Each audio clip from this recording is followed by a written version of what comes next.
I didn't know my stepdad had been secretly recording my phone calls until he played one back at dinner, in front of everyone. My mom, my little brother, his church friends. And this, he said calmly, pressing play, is how she really talks about us. My own voice filled the room. I stopped breathing, because that conversation was private. And it wasn't even about him. I'm Alana, I'm 23, and my stepdad, Marcus, has been obsessed with controlling me since I was 15.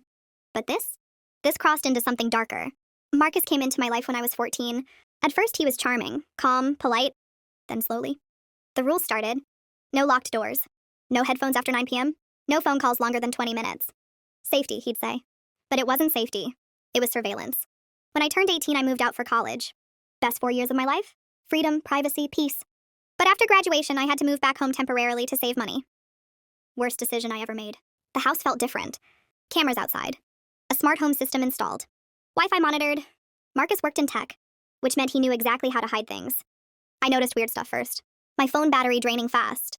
Random echo during calls. Friends asking, "Why'd you repeat that?" I didn't repeat anything. Then one night at dinner, he proved it. We were eating quietly when he cleared his throat. "You know," he said, looking straight at me, "respect goes both ways." I frowned. "What are you talking about?" He picked up his tablet. Pressed play.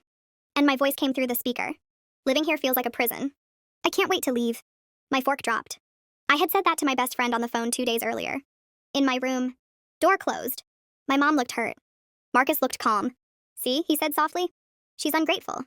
I felt dizzy. "You recorded me." "I monitor the network," he corrected. Monitor. Like I was a threat. I went to my room shaking. Checked my phone settings. Nothing obvious. But something felt wrong. So I did something impulsive. I factory reset my phone. Changed every password. Turned off Wi-Fi. Used data only. The next morning, Marcus was furious. "Why is your device disconnected from the network?" Device. Not phone. Device. Like I was equipment. "I don't know," I said casually. He stared at me too long. And before I tell you what happened next, subscribe if you like daily Reddit drama. Because this story, it gets disturbing. 2 days later, my little brother came into my room quietly. "Marcus asked if you're talking to a lawyer." My stomach dropped. "What?" "He told Mom you're planning something." "Planning what?" "I was just trying to survive." Then I found it. Not in my phone. In my room. Hidden inside the smoke detector. A small camera. Pointed at my bed. My hands went numb. This wasn't monitoring. This was obsession. I didn't scream. I didn't confront him. I took photos. Videos. Documentation. Then I called someone he never expected. The police. When officers showed up, Marcus acted calm. Professional. "You must be mistaken," he told them. But when they checked the device, it was active. Connected. Streaming to a private server. My mom cried. Marcus got defensive. "It's for security." Security doesn't point at your 23-year-old stepdaughter's bed. They confiscated the equipment. Took statements. And suddenly the house didn't feel like his kingdom anymore. It felt small. Tight. Exposed. But here's the twist. That wasn't the only camera. They found 2 more. Living room. Kitchen. And guess what? None were disclosed. Turns out, he'd been recording everyone. For documentation. Of what? No one knew. After that night, I stayed with a friend. Marcus was told to remove all surveillance devices. My mom finally saw it. Not as strict. Not as protective. But as control. Weeks later, more came out. He had installed tracking software on the family laptops. Kept logs of websites. Messages. Search history. Even draft emails. He wasn't protecting us. He was collecting us.